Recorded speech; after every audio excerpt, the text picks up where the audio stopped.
Hey everyone, welcome to this holiday edition of Breaking the Cycles of Addiction. I just wanted to jump on here with you guys and see what I can contribute to this time of year, being one of those times of years that brings up a lot of that stuff, a lot of the drama, a lot of those intensities, things with families, different things that you may have used as triggers over the years with addiction. And as someone who has struggled with it my whole life, I guess I found different ways of being present with things and really found different ways with the lies that I was telling myself that was keeping me addicted. So let me see if I can give you guys a few tools, some awareness of what might give you a little bit more ease with this.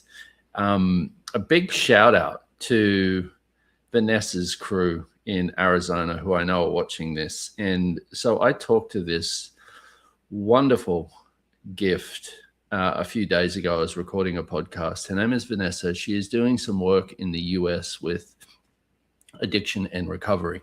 And she's using the tools of access consciousness. And I just admire this person and the way that she is approaching this and the way that she's handling all of these different things that are coming up with people. Because one of the things that I've seen that keeps us addicted, that keeps us in that cycle and in that pattern, is everything that's unspoken about it. And so welcome. One of the things that I talked with her about the other day that I thought was so great was she was talking about judgment with people and really about getting out of the right and the wrong of all of it. And people would be like, well, but so you mean to say that everything that I've destroyed over the past years, everything that I've done that's hurt other people over the past years, I could just go and do all of that again and that's okay? And she was like, well, what would that create? And so just from that question, that would create exactly the same thing. That would create keeping me in this cycle, the same choices that I've been making, which is such a different way of looking at it. Like if you looked at one of the things that had me so stuck early on in my sobriety was exactly this. I was just like, how could I have chosen this? How could I have created all of this mess in my life when I definitely knew a lot better. And one of the things with addiction, and one of the things I found with myself was I got so good at lying to myself, I didn't even realize I was lying.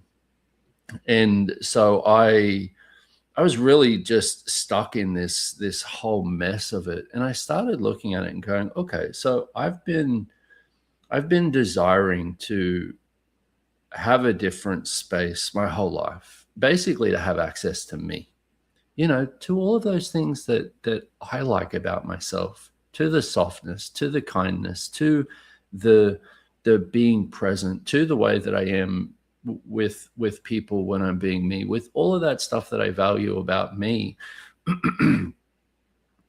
I started looking at it from a different angle and going, okay, so what if I had to choose all of these things that are not me in order to know what's actually true for me? So I started asking this question: what's the gift in all of this that I'm not acknowledging? Now, if you're watching this and you've made a mess with addiction and you've created a bunch of shit with addiction, it is really easy to stay in that pattern, to stay in that cycle of judgment, but it doesn't create anything. So what's the gift in it? What's the gift in all of it that you're not acknowledging, that if you would acknowledge it, would set you free?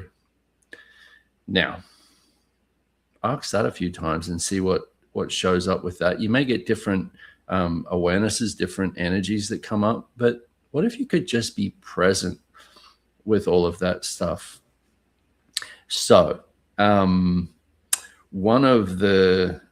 been sober now for a bit over 3.5 years, and it's interesting even like putting a timeline on it, because for me, I have an allergy to alcohol. I'm an alcoholic, meaning that if I took one drink today, I'd be straight back off to the races and see you later, Brendon. Bye. See you. It's good to see you. Bye-bye. But I know that about me. And one of the things that really started changing things for me was getting honest with what is. Because one of the things also that I became very good at was getting very delusional, telling myself a story about what I wanted something to be, believing the story, and then acting out everything that I could in order to create that story as reality. How much also has your addiction been based on stories? Now, one of the tools that you can use with this that's very helpful is notice when that's there and you're, well, this is the way it is. This is how I need to deal with it. This person triggers me. This is what upsets me. All of those different things, and be present with that energy. Now, interesting point. Just say this in your head, or you can say it out loud. Interesting point of view. I have this point of view. If it's to do with another person, interesting point of view. They have this point of view. Interesting point of view. I have the point of view. They have this point of view. Because I don't know if you ever heard of, I think in the US, they call it telephone. But in Australia, when I was growing up, they would call it Chinese whispers, meaning that you would take one thing, somebody would tell you something, or somebody would tell someone something. Then they would tell the next person, the next person, the next person, the next person. By the time it got to you, it was nothing even close to what that person said. We do this with our points of view. It starts off as one thing, and then based on everything else that starts gravitating towards that point of view, because you can only now see from that point, is it starts growing into its own thing of, this is just the way that it is. Well, how much of what you've been saying, this is the way that it is not at all the way that it is. Okay, interesting point of view. I have this point of view. Now, when I really, for probably 12 months to 2 years before I actually got sober, I really struggled with, I was trying to get there on my own, and I was just not looking at, not really willing to be present with anything. I was just like, I'll just ignore it and hopefully it will go away. And I just won't drink. And hopefully that means that I'm sober. It would last anywhere from a few days to a few weeks. And then I would be back in the same cycle doing exactly the same thing, because I wasn't actually willing to look at it and go, okay, this is what's going on. This is what I'm creating with this. This is what I'm choosing with this. So what if you could also allow yourself to have clarity with what is, without the judgment. So I remember I started reading the big book. I started reading stuff on AA, and I started just kind of putting my feelers out and talking to people from still a pretty surface level at that point. But one of the things that I heard was the only way to beat alcoholism is abstinence, no alcohol at all. And it horrified me. The idea of living my life with no alcohol was terrifying to me. But I realized later that it wasn't that was terrifying to me. It was that I would lose access to my escape path. I would lose access to when those things came up that I decided I couldn't handle. And I do mean decided I couldn't handle, because I'd never even given myself the chance to get really present with that stuff. And so it was, it was a big, no, I can't do this from the beginning. And so I would like to add to that part is, what if that's okay too, with your addictions, with whatever it is that you have going on, whether it be drugs, alcohol, food, relationships, sex, gambling, whatever that is that you have as your special kryptonite, that thing that just loves taking, that you love to use to take you away from you. What if it's not wrong?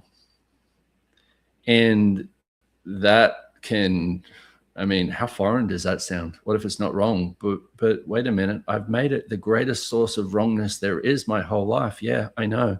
Interesting point of view. You have that point of view. What if it isn't?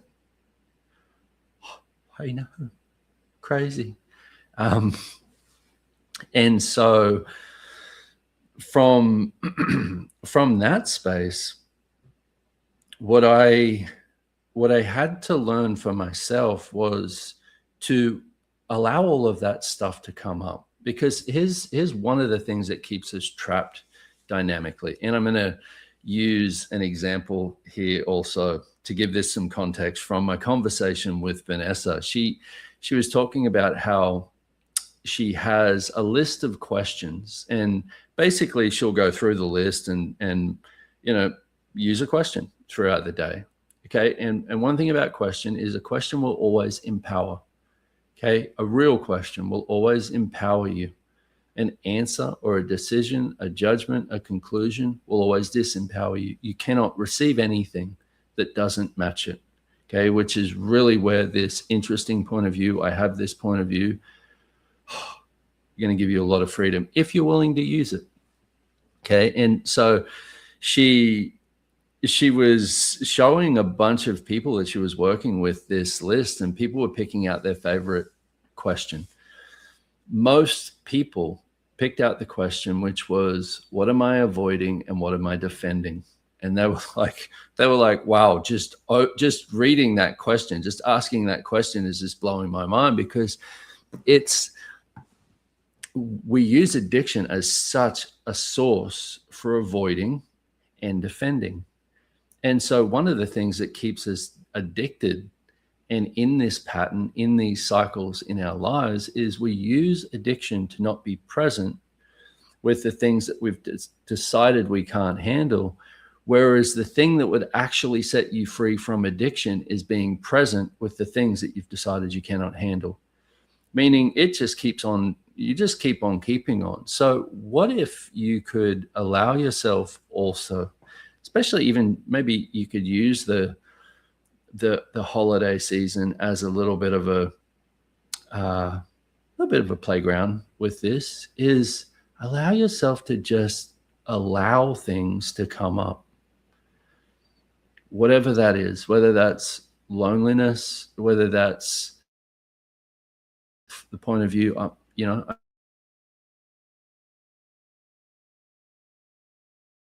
whether that's your point of view about other people,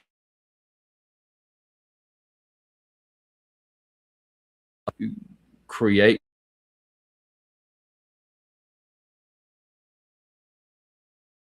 it's any of those emotional things that come up for you.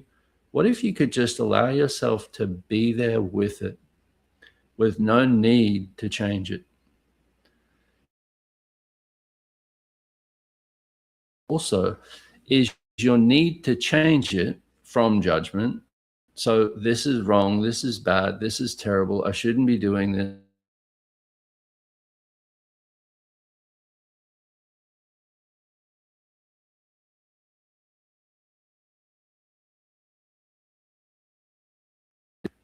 Has it worked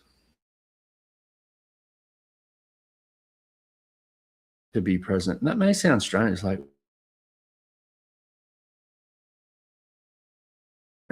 with something, without all the points of view about what it's going to take to change it, or even that it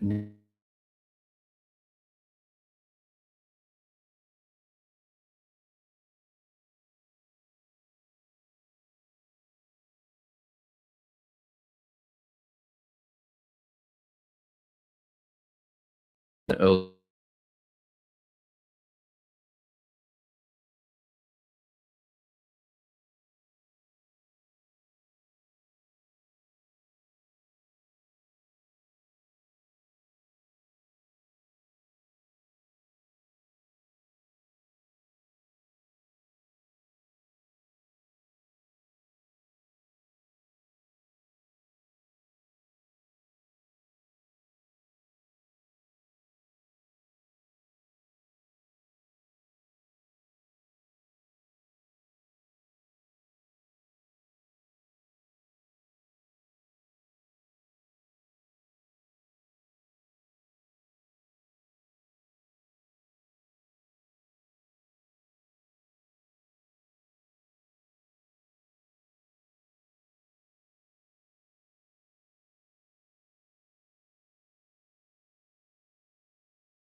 Only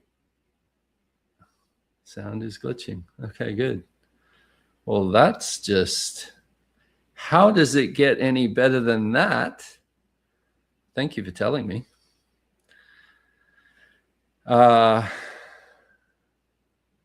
Yes, back. Okay, good.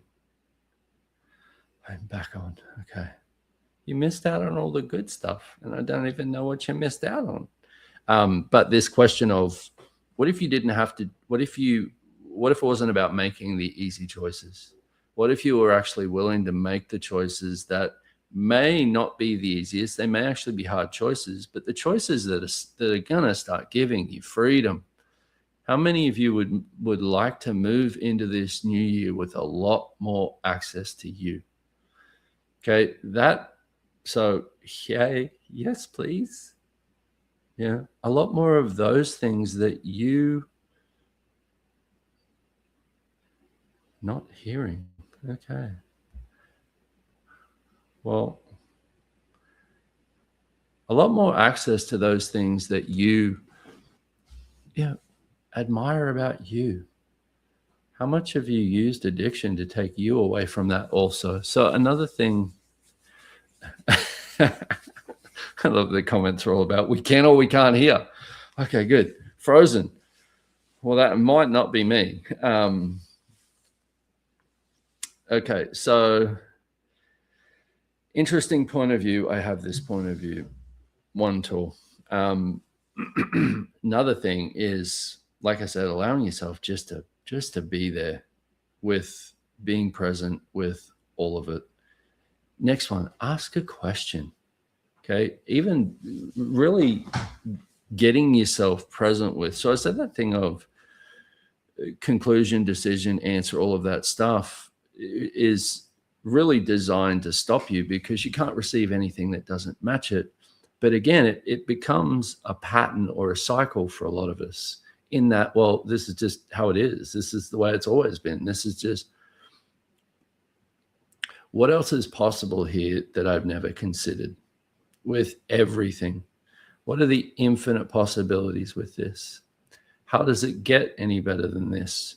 One of my favorite tools of all is, all of life comes to me with ease and joy and glory. When I found Access many years ago, the girl who I did my first session with, she was like, use this tool 10 times in the morning and 10 times at night. You just have to say it, And I was like, I was using it hundreds of times throughout the day, and things were changing in my world, but it was there getting me present with all of life coming to me with ease and joy and glory. And it's kind of like one of the gifts that I got from AA. There's a lot of people have a lot of different points of view about a lot of different things, but for me, AA was so helpful in, first of all, the first step of the 12-step program being I'm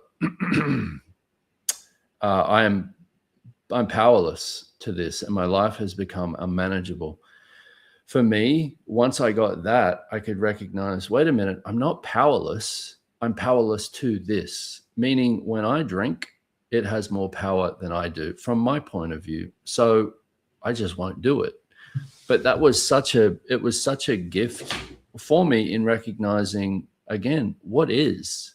So if you're, if it's drugs or alcohol or whatever it is, if you're choosing it, do you have access to all of you?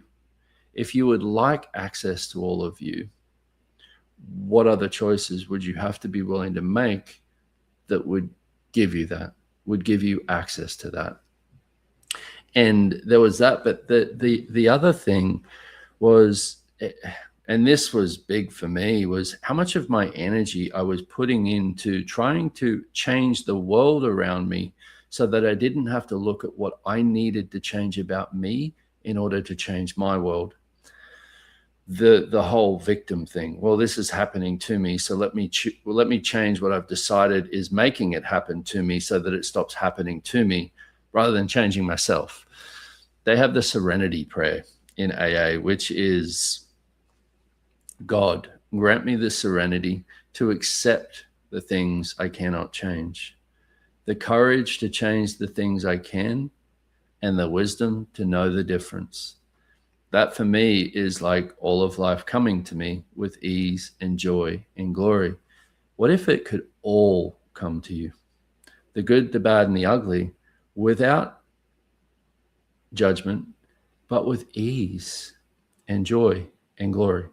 So all of life comes to me with ease and joy and glory. All of life comes to me with ease and joy and glory. Yes. Okay. I'd also like you all to know that you're not alone in this. And if you can reach out to me, you can find me on social media or my email or some way of contacting me. I've got a bunch of free resources. I'm also going to be sharing this podcast that I did with Vanessa, who the stuff that she is doing with bringing these access tools in and empowering people. So beautiful, but also adding the bars in there also. If you haven't heard of the Access bars, check it out. Find it. Access, I don't know, Access Consciousness / bars, maybe. Google it. It's everywhere. It's massive. But you're not alone. And if this is something that you truly desire to have something different with, what if, again, it didn't have to be done from this sense of wrongness? And if you're going to do whatever it is that you do over this holiday season, what if you could just be present doing it? What if you could just be present with it? I had a session right around when I was struggling with myself into sobriety with an Access Consciousness facilitator, Marilyn Bradford, who facilitates classes on right recovery for you. And she was doing this session with me, and she asked me a couple of questions, which I still remember. First one was, she was like, okay, so what's your target here? What is it that you desire to create? And I was like, what? And I was like, I just want, but in my head, it was, I just want everyone to get off my fucking case so I can keep doing what I'm doing and getting away with it. And my life just turns out fine. That's what I really want. But when she asked me that, and she was like, well, do you just want to learn how to cut back and manage your life so that it's manageable? Do you want to stop drinking and actually hit this head on and change it all? Do you want to, not look at any of it? Like, what is it that you desire to create? And her asking me that was, it stopped me, because I went, oh, what is it I do desire to create? Because I'd also tried sobriety for the person I was in relationship with. I'd tried sobriety for my friends. I'd tried sobriety for Access and the people that I was, working with. I'd tried sobriety for everyone else, but I'd never actually valued myself enough to have it for me. And that was such a different space to get to. But one of the other things that she offered as a tool was, when that comes up, when your need to drink comes up, when your need to take drugs comes up, when your need to go to anger or separate comes up, when those triggers come up, is pause. Take a moment. Okay, I'm not going to choose to react to this, or I'm not going to choose to drink, or I'm not going to choose to take drugs for the next 10 minutes. I have it as a choice in 10 minutes. I'll revisit. And then be present. Just be there with you for that 10 minutes. And then after it, if it's still there, okay, choose it. Or, okay, I'm going to give it another 10 minutes. I'm going to be present with this energy. I'm going to be present with all of this stuff coming up. I'm going to be interesting point of view with it. I'm going to be kind to myself, in that every time that need to make myself wrong or go to judgment or less than comes up, I'm just going to be with it, without this need to change it, without this need to run from it. And I'm just going to be here. What if you being present is the exact thing that will break everything that's keeping you in a cycle?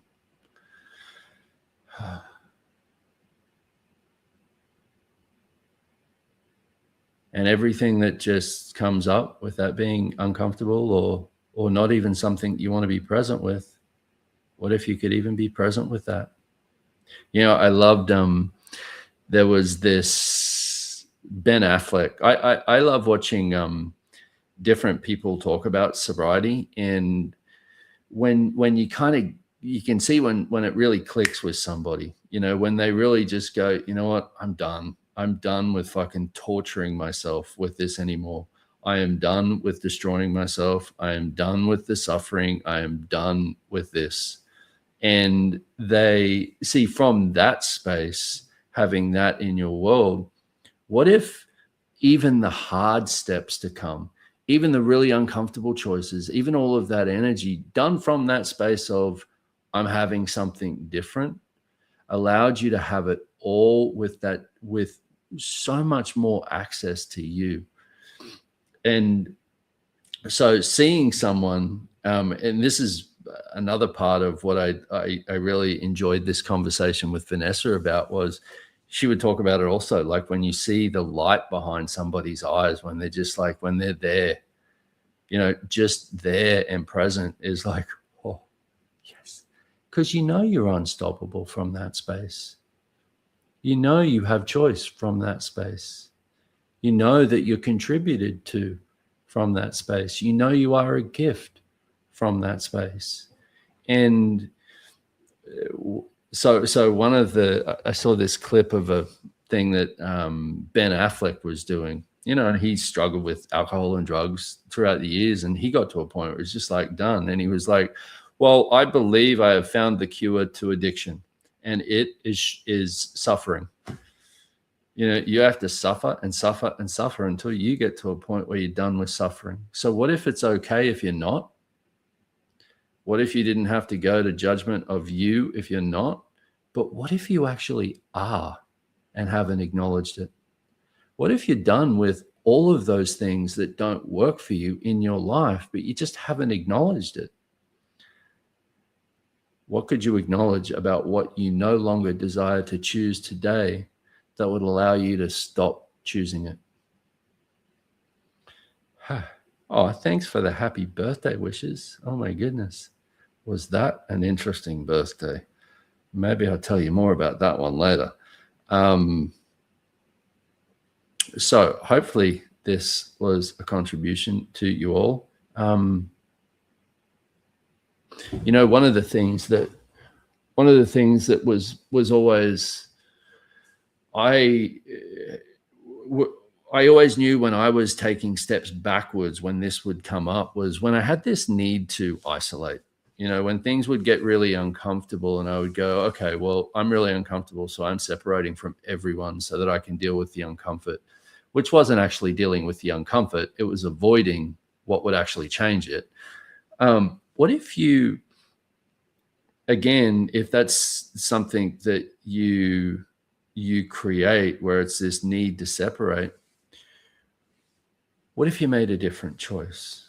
What if you did phone a friend, and if you don't have someone that you kind of have that you can bounce off with that, one of the things I found really helpful early on in my sobriety was I wrote letters to myself. I wrote letters to other people. I wrote lists of who I would like to be, what I would like to change. I wrote things about what I decided I couldn't change. I wrote and wrote and wrote. And one of the things that I realized with that is you can't lie to yourself on paper. You can't write down lies and not know that you're bullshitting yourself. So whatever that is for you, what if you allowed yourself to start getting some clarity on what it is that you would like to be for you moving into this new year?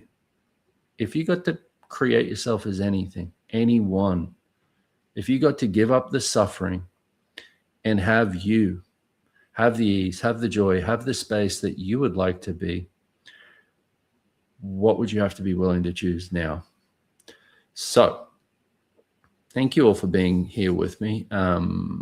Happy friggin' holidays.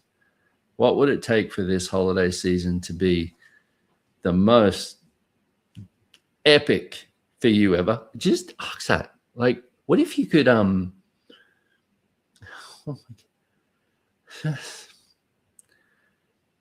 What if just that?